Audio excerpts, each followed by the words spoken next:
I messed up tonight. I lost another fight. I still mess up, but I'll just start again. I keep falling down. I keep on hitting the ground. I always get enough. See what's next. Birds don't just fly. They fall down and get up. Nobody learns without getting it wrong. I won't give up, no, I won't give in till I reach the end and then I'll start again. No, I won't leave. I wanna try everything. I wanna try even though I could fail. Happy spooky season, it's Halloween time, and we are the Zootopia Minute podcast, the minute-by-minute podcast where we do spooky analysis on the award-winning film Zootopia. We are at the fantastic minute 39, and I'm joined by my co-host, Simul. Hello. Spooky salutations to all the listeners. Scary skeletons. Yeah, they tend to send shivers down my spine, but whatever. All right. So yes, it's Halloween season. It's not a spooky minute, but it's fine. It's still a fun minute. So we are at minute 3900 to 3959. It starts when Tommy Chong's Yak character says she'll totally remember everything, and it commences with a little back and forth between Tommy Chong talking to Nangi the elephant and Judy taking notes as she realizes that Tommy actually knows a lot about Emmett Otterton, and it ends when Tommy's saying, geez, I wish I had a memory like an elephant. Yep. Yeah. So you have the elephant who's kind of the immovable object in the room. You might say the elephant in the room. In the room, yeah. In the oasis area. And the elephant's not budging with any information. And it's kind of a humorous scene because it subverts what we think was going to happen. Yes, indeed. Classic bit of comedic technique right there. So, yeah, the point of this scene basically is that we're progressing here with our plot. Of course, Judy, accompanied by Nick, they're looking for Emmett Otterton, who has gone missing in part of this string of missing mammal cases throughout the city of Zootopia. So their lead here is that they went to this lovely little naturalist club because they heard Emmett goes there frequently, and they're trying to talk to Nangi, the yoga instructing elephant, who might remember where he went. And that's where Yax, Tommy Chong's character, has taken them. So yeah, the whole point of this scene basically is that we were getting more information on where maybe they can find Emmett in the future. But what makes it so funny is that Yax saying, you know, I'm not so good at remembering these things. Let's go ask this elephant because elephants remember everything because #racial stereotypes. Species stereotypes. Species. Is it equivalent to say race? I don't know. Because within the elephant species, you have African elephants and Indian elephants. And Yes. I learned this because I was at Disney's Animal Kingdom last week, that you could tell one African elephant is from an Indian elephant because African elephants, their ears are shaped like Africa. Yeah. I learned that. Cool. And the Zootopia people learned that too because that's where they studied animal movements at Animal Kingdom. That's pretty cool. Yeah, so wherever, I don't know, there's always been that idiom, or I don't know if it's an idiom, but a saying that elephants remember everything, that they have perfect memories. Do you know where that came from? It's somewhat true because elephants, they seem to have more human-like characteristics that puts them on the higher end of intelligence. One thing they do is the famous idea of an elephant graveyard, that when an elephant dies, it knows exactly where to go and it goes to where all its previous ancestors were and dies there. That's spooky. There have been a lot of stories of people who were friends with elephants or who were saved by elephants or raised an elephant, but then they haven't seen them in like a decade and the elephant completely remembers them. Yeah, that makes me think of that Christian the Lion video. Yeah. That, like, famous YouTube clip of a lion that was raised by humans and they released it and like 10 years later it still remembers them. Yeah, so that's probably where it came from. They do have better memories than other mammals of that kind, but just take that saying with a grain of salt. But what I think was interesting was Yak's Tommy Chong's character. He was talking about how Emmett had his nice little outfit with his knot-up Windsor tie tied really tight, and we think about, wait, this is an oasis of nudists. A tight tie. in a business suit is like, it's like on the complete opposite spectrum of what you think this I hadn't thought about that. Because it's so liberating. When you think, and then on the opposite side of liberation, you think of being stuck in that horrible, tight, constricting business suit with that noose choking you. And it's just like, oh, okay, well, maybe this is his chance to just throw off his business clothes and kind of... Right, because we have to remember that the reason they're here is because apparently this is somewhere where Emmett frequents. And, you know, we don't know much about Emmett, but we've met his wife. And somehow that always seemed to me like, oh, I wouldn't have taken him for going to this sort of establishment. But then again, how do you really know? You can't really tell just from... So I'm assuming that he takes off all his clothes when he gets into the compound. But Tommy Chong's character mostly remembers him for his outfit, even though he probably took it off later. So he had to have caught him in the before changing. So yeah, and he remembers him in very explicit detail. So they went out to see this elephant to get information, and it turns out actually Yax knows a lot more. Yax is sort of talking to Nangi saying, hey, you know, these guys have some questions about Emmett the otter. Nangi just says, who? Oh yeah, Emmett Otterton, you know, he's gone to your yoga class for 6 years. And Nangi says, I have no memory of this beaver, but actually he's an otter, corrects Judy. That's and like one of my basically favorite Yax lines. is going on this thing where it's a back and forth saying, well yeah, he was wearing a green cable knit sweater vest and some corduroy slacks and a Windsor knot. And Nangi's just, nope. As Yax is repeating these things, yeah, we walked him out, you know, there's a big old white car, silver trim. And then, this was so funny to me, needed a tune-up, the third cylinder wasn't firing. And that's a great line to add in there because that is so specific. That is such a minor detail that it's hard to pick out if you are actually there hearing it. But it's showing that his memory is actually superhuman, basically. When he says, no, I don't remember anything. And actually, his memory is incredible. And while this is going on, Judy is sort of trying to help, showing this photo of Emmett to Nangi and also using the same photo to sort of shade her eyes from... like the sensor shield. Her full glory, yes. Yeah.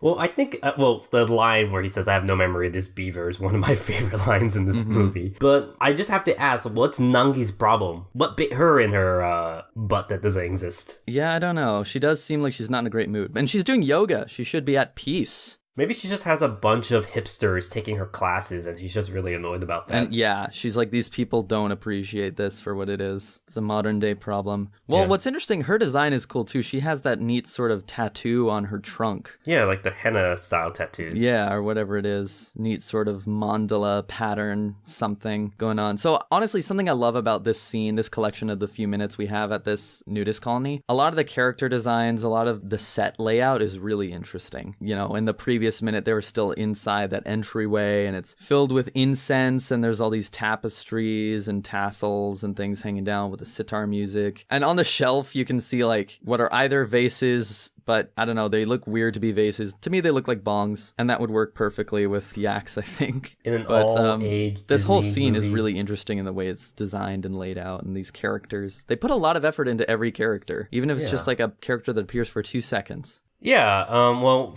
I'm surprised you mentioned the bongs because this is an all-age Disney movie, so... I'm sorry, I meant tobacco use only water pipe. Well, even smoking in films are... Yeah, I think the last time I saw a smoking in a Disney film was Cruella de Vil and there you Peter go. Pan. That would do it. I'm sure there's been things more recently. I mean, when you think about Disney, you think about family friendliness, but when you watch a lot of the old Disney movies, it's family friendly in that it's something that's PG, right? Like maybe if a kid was on their own, they might get frightened by some of the... Because a lot of Disney films have dark content, you know what I mean? Kind of depressing, sad stuff going on, and you think this is for kids. It's not as depressing as BoJack, come on. Well, no, not as BoJack. But Disney isn't all lollipops and rainbows and all that. They get into some real kind of deep stuff, and they always have, going all the way back. For Disney films, it's always like you have the orphan. Zootopia is different than traditional Disney films because in most other traditional Disney films, which is the Broadway style, Renaissance era Disney, you have the main character who is in a world that they're comfortable in but want something more. And it's normally they have estranged parents or they're orphaned and single parent. And Judy has a nice family. And then you also have the villain being taken down by something that they do at the end. We don't know who the villain is in this movie yet, so... Spoilers. Yes. Maybe they'll be But taken down. yeah, again, I think we've talked about this in previous minutes. A lot of the way that Judy's character is portrayed is that she has a loving family, like you mentioned, but she's moved away. She's moved from her rural lifestyle to the big city. It's kind of a coming of age type thing where we've talked about how, all these students that grow up, go out of high school, they move off, go to college or something, and they're away from their parents for the first time in their whole life, basically, for an extended period. And so it's the same thing going on with Judy. She's in an unfamiliar place that, she's somewhat getting more used to as time goes on, but she was having a lot of growing pains getting there. And that's what a lot of this movie is about, I think. Well, actually, what's interesting is, so in the last few days, I was watching a lot of videos of Dan Harmon's story structure circle. If you guys don't know, Dan Harmon's the co-creator of Rick and Morty and creator of Community. And he has a structure for writing his own TV shows that is a distillation of the hero's journey. And I realized how perfectly Judy's story fits within Dan Harmon's story structure. So it starts off that you have a character in a zone of comfort, but then they need something or want something. Then they enter an unfamiliar situation and have to adapt to it. So adapt to it is on step 4. And this is kind of the stage where Judy is in this movie. And so far, Zootopia fits perfectly with Dan Harmon's story structure, which is crazy to think that this movie fits the same structure that an episode of Rick and Morty does. Rick and Morty, I've seen that talked about recently as being a lot of each episode is a fairly well self-contained archetypal type of thing going on. So it's interesting, like as different as these things are, there's certain things that all storytelling have in common. That's a good example of it, I guess. Well, this minute isn't super long. It's only 60 seconds, believe it or not. And all that really happens is we get all this information about where Emmett might be based on a car that he went into. We know that it's a old-time white car with a silver trim that needs a tune-up. The third cylinder isn't firing. And Judy... It's a Caucasian car? Come on. Perfect. Well, Judy is noticing, sort of catching on to the fact like, oh, wait a second. Actually, Yax knows way more than he thinks he does. And she says, hey, you didn't happen to catch the license plate number, did you? And Yax says, oh, yeah, for sure. It was 29THD03, which Judy promptly writes down. So we now have, I guess, a good way to get into the next place they're going. They have a car that they're able to find. And in future minutes, that's probably also exactly a side note, I noticed that my fox husband visually reacts to Nangi in this scene. Right, we should mention as this exchange between Yax and Nangi is going on, Nangi keeps changing poses between every sentence, and all these other animals behind her are mirroring her pose, but it's just kind of funny because we get more of the nudity humor, right? The stretching and that kind of thing, and Nick is just kind of, Yeah. At first, Nick was enjoying Judy's kind of suffering in this world, and now he's just like, okay, I'm not enjoying this completely as well. Yeah. So he just kind of looks away and casually looks at Judy's writing. Yeah, so we end the minute on this great juxtaposition of Yax had been going on about how bad his memory is and how great Nangi's memory is. Yax finally gives the license plate number of that car. Judy writes it down, and Yax ends with, told you Nangi has a mind like a steel trap. I wish I had a memory like an elephant. And that's a wrap. Yeah, that's the end of the minute. Great bit of irony right there at the end, showing, you know what, dude, I think you may be mistaken about your memory capabilities.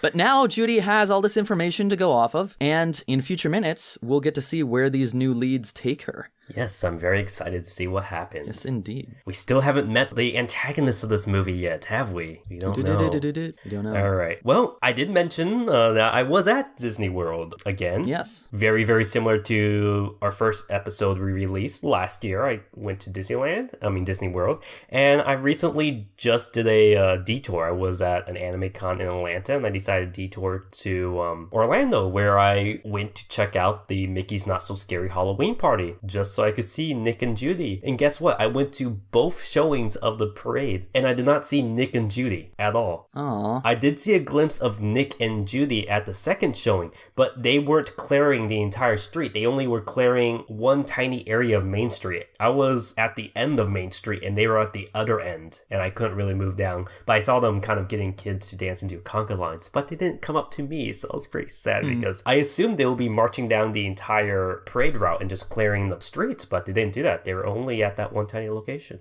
I wonder if Nick would have recognized you. Actually, well, Well, it was at Disneyland when that happened, right? Yeah. Well, here's the thing. I think all the Nicks have a hive mind. If you're in a certain costume at Disneyland or whatever, everyone wearing that costume has a shared collective unconscious, don't you think? yeah, well, I am So you kind can of get curious. into character right away. Because that's why I actually do read, I have friends who are cast members, and I do read some of the cast member comments on Reddit just to see, hey, maybe, I'm curious to see if the Nicks who I met actually are online.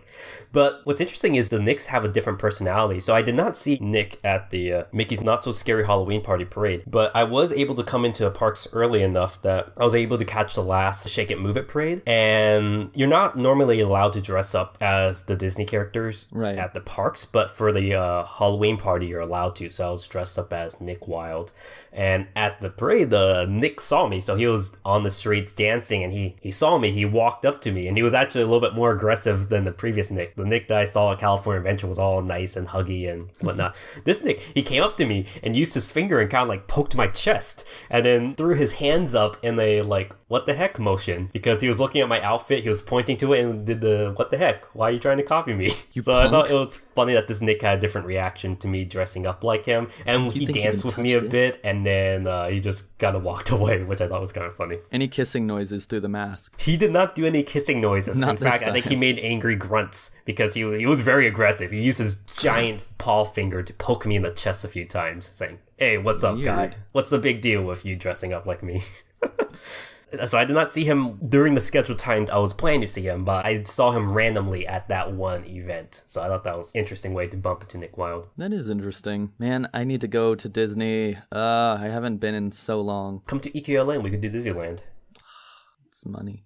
Yeah. Costs money and things. That's where Patreon comes in. You guys donate money, we'll go to Disneyland. So after Mickey's Not So Scary Halloween Party, a few days later, I went to Disney's Animal Kingdom. And if you listen to the commentary tracks on the Zootopia movie, you'll learn that a lot of the animators for Zootopia went to Animal Kingdom to kind of study the movements of animals and try to get realistic looks at furs and movements and whatnot. So it was pretty cool going to Animal Kingdom. And I was actually on the safari ride where you could see the different animals, the same safari ride that a lot of animators went on. And they actually had an elephant there. Not an Indian elephant, but an African elephant. And this elephant, I think it prefers African American elephant. well, this elephant, mysteriously enough, had 5 legs. And a lot of Really? the kids were pointing to it and saying, Mommy, why does the elephant have 5 legs? And they're like, oh, some elephants are so big, they just need extra support. That's all Oh, the wait, I parents- think I know what you're saying. I see. Okay. Huh. So they had Unlike the elephant in this scene. Yeah, unlike the elephant in this scene, this Disney elephant, that's also another Disney elephant, a real life one.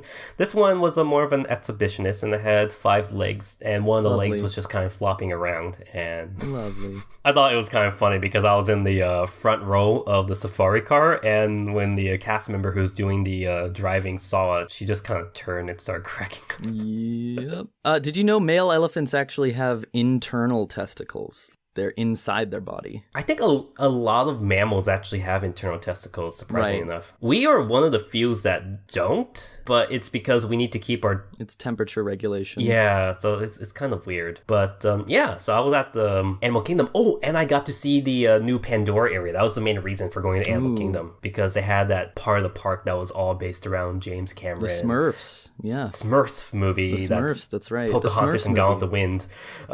Not Gone with the Wind. Dances with Wolves. Dances with Wolves. Yeah, and it was kind of cool. It was kind of impressive. It was not as impressive as I thought it would be. Like, the mountains were not as big as I thought they would be. And I stayed in the park till like 9:30 just so I could see it at night, because I heard at night it's really cool and all lights up. But it was cool, but it wasn't as nice as I thought it would be. But it was still a pretty interesting world that they built there. Just, I think Zootopia would have been much better in that location than Dances with Wolves with Smurfs and Pocahontas. Yes. That was what the South Park episode was, wasn't it? Yeah, I think it was like Smurfs. It was like a weird Sarah Palin Smurf thing. I remember Sarah Palin was in that. The episode humor for in some there reason. in South Park just goes too many layers deep, and then you look back on it and you're like, wait, It what was even around the same happened time that Sarah year? Palin's book Going Rogue came out. So it was like Going Yeah. Rogue with Smurfs. Yeah, that's right. Oh, No, I gosh. love that episode because that's the one where Cartman was dressed as Glenn Beck. And Yeah. that was around the time when my dad and I would watch a lot lot of Glenn Beck. And I kind of like Glenn Beck because he was kind of like Stephen Colbert, but he was actually serious about all the stuff he was talking about. So just seeing someone who's like on a Stephen Colbert level of satire, but doing it realistically was just so humorous for me. But then seeing Cartman basically do Glenn Beck, I was like, that's perfect. But yeah, that was a pretty interesting world we got to see in the Avatar section. And yeah, it was a not so scary Halloween party.